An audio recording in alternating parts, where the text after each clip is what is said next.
Waiting mo, no? Okay? So, lagay mo sa first gear, ma'am. Yan. Then, itaas mo konti yung clutch mo. Dahan-dahan lang. Hanggang makaramdam ka ng biting point. Yan, yung nangangatal. Yan ang tinatawag na biting point. No?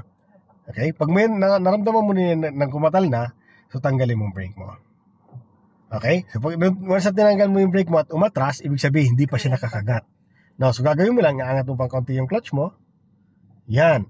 Tapos, kailangan hindi siya rin umabante. Okay? Hanggang sa matanggal mo na yung paa mo sa brake. No? Yan, no? So, na-hold mo na siya. So, dapat di mo pa paabante siya. Okay? Kailangan naka-hold. Ngayon, kung gusto mong patakbuhin yan, kailangan mag-apply ka ng gas. Yan. Apply ka ng gas, 2,000 RPM. Pag mayroon siyang 2,000 RPM, doon ka mag-release ng konting clutch. Release ka ng konti, yan, tatakbo na siya. Then, bilang ka, 1, 2, 3, pwede mo nang release yung clutch mo doon. Ganun lang po yung procedure dito sa ganitong sitwasyon sa mga hanging. Yung paa mo hindi pa ganong kabilisan, yun muna yung procedure. Okay? Pag mabilis na, ito naman yung ginagawa. So turuan naman kita kung gusto mong mas mabilis na reaction. Ganito yan. Slow down, lubong clutch, pang brake, neutral muna. So dito naman sa procedure na to, ang inuuna dito gas. Okay? Pag may gas ka na, angat agad ng clutch. Para yung gas noon, kailangan 2,000 RPM lang. Dito naman, ginagawa ito pag master mo na yung clutch biting. Dahil sa okay naman yung at nakuha mo na yung mga clutch biting natin, so, ito naman yung advance yan. Para hindi ka naiinip or hindi ka nagko-cause ng traffic sa intersection. Kasi, di ba, bagbaguan ka, syempre, step by step. No? So, nagko-cause, bubusinahan ka. Pag nabusinahan ka, doon ka na magra-rattle nun. Doon na magkakaproblema ka, pwede mamatay makina mo kasi yung utang mo, yung isip mo nandoon sa mga nabusina. Ano ba sasabihin nila, galit na ba sila sa akin? So nawawala na yung yung gagawin mo, Okay? So ang gagawin mo dito ay parang baliktad. Una diyan, once tinanggal mo yung brake mo, apply ka kagad ng gas. Then pag may gas na, sabay angat ka na kagad ng clutch hanggang biting lang, huwag mo sosobrahan. Di baling kulang, wag lang sobra. Kasi pag sobra, mamamatay makina mo noon. Pag kulang naman at umatras pa rin, angat ka lang konti. Okay? So, try natin. First gear. Pag sinabi mo ready ka na, pag tinanggal mo yung paa mo sa brake, gas agad. Okay? Game 1, 2, 3, then gas.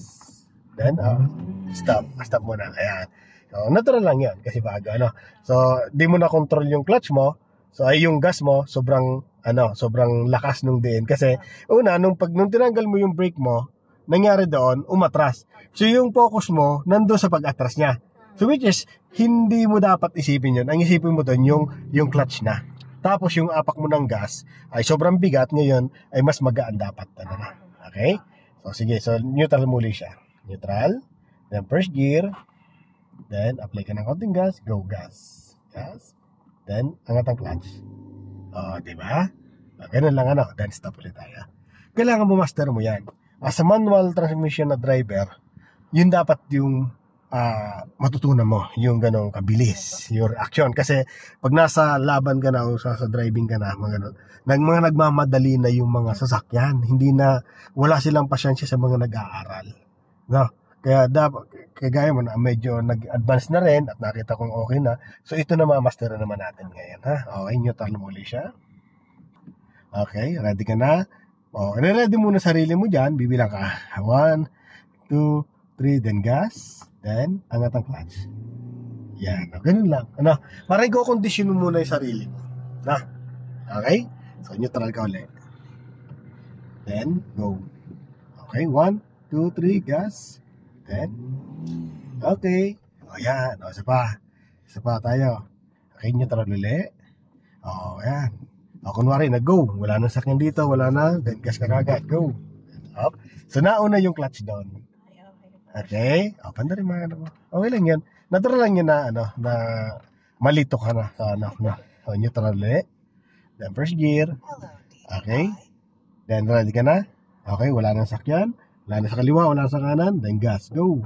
Then, release. Okay? Yan. Okay? Stop. Isa pa. Sige. At slow down ka na dyan Wala mag-stop dyan kasi intersection yan. Tapos ready mo na kagad ang gear mo. Yan. Gapang konti lang. Hanggang makita mo yung nanggagaling dyan. Okay, stop ka muna. Yan, marami sila, di ba? Tapos dito, tingnan mo to. Yan. Habang hinihintay mo sila, yung pinapakagat mo rin yung clutch mo. Dapat hindi siya natakbo. Kagat lang. Yan. Pag wala na dyan, gapang ka ng konti. Yan. Hintay mo lang to. Sige, gapang ko. Sabay ka na sa kanya kasi papunta na siya dyan. Ganun lang, ano? So, yung clutch lang yung problema mo kanina. No? Kaya di mo na-handle yung sakyan mo, na kaya natatakot ka kasi hindi mo handle yung. So entry ulit tayo, kakaliwa ulit tayo mama na. Signal ka ng kaliwa. Nakita mo yung anong yun, yung yellow box. So diyan ka lang sa pinakagilid ng yellow box muna. So pag-alam mo lang muna siya. Slow down ka. Yeah, pagkapangin mo agad doon sa may pinakadulo ng yellow box. Okay, dito ka stop muna. Okay, then prepare ka. First gear. So dandan lang. Since palusong ito, di mo na kailangan mag-biting. Tanggalin mo lang brake mo. Okay. Pakiramdaman mo yun ang gagaling sa kaliwa, sa kanan. Wala. Okay, go ka na. Doon ka na mag-focus ngayon. Yan. Diyan sa kalsada na yan. Dagdag ka ng gas. Very good. Yun. Then, second gear. Go. Yun. Okay. Since napakaran tayo, signal ka ng kanan. Tingin mo na dito sa iyo, sa mirror. Wala ba? Wala. O, kumuha ka ng sundan mo yung jeep na yan. Yan. Lagi ganun, no? Pag kanan ka, malayo pa, pupusisyon ka na kagad sa kanan, no? Tapos, huwag kang dire-diretso muna. Kasi inaaral pa natin yung una yung sakyan mo, sa sitwasyon. So, papagalin mo, then ready mo na sa first gear. Ngayon, ready na. Yan. Okay. So, aral natin yung pinapagapang siya. Yan. Huwag mo papatayin takbo mo, pagapangin mo siya konti. Yes, gapang lang ha. Okay. Tingin sa kaliwa na agad. O, di ba? Wala siya. O, then dito ka naman, tingin. Wala sa kaliwa. O, kabig ka. Pumusisyon ka na lang dito. Dito sa pinakagilid. Then, balik manibela mo. O, dito ka muna pumusisyon. Okay? Para once na may mabilis man doon sa kabila, hindi ka mahagip nila, no? Kaya yan, no? Di ba? Mabilis yan. Dito ka lang. Go. Slow down ka, ma'am. Punta ka dito sa kanan. Signal ka ng kanan. So, pasok ka dito sa kanan na to. So, bagalan mo lang ha. O, lubog mong clutch mo. Then, napakang brake. Para makontrol mo yung sakyan mo. Pag ganon, pwede mong lubog mong clutch mo. Tapos, sapakan mong brake. Ano? Okay, slow down ka. Signal ka ng kaliwa. Okay, slow down pa. So, dyan o. Dyan ka liliko ha. Wala ba sakyan sa kaliwa? Okay. Sa unahan wala? Okay. So, ready mo to ng first gear, naka second gear ka. Pwede mo matay makina mo yan. First gear. Very good. Yan. So, dyan. Yan tayo pumasok. Tapos, pakaliwa tayo. Signal ka ng kaliwa. Okay. So, ihinto ka ulit dyan, ha. Kasi mabibilis yun ang gagaling sa kanan. Ihinto ka pag nakita mo na sila. Apply ka ng gas. Tingin sa kanan. Wala. O, pasok. Yan. Punta ka dito. Okay. Itong lane tapunan ko. So, slow down ka. Okay. Sige lang, gapang. So, wala na. Wala. Tingin ka sa kanan. Mayroon.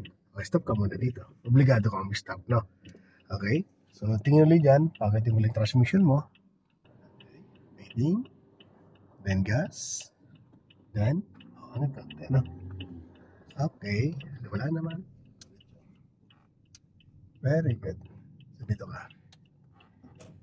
Okay, diretso na pa ulit tayo. Okay.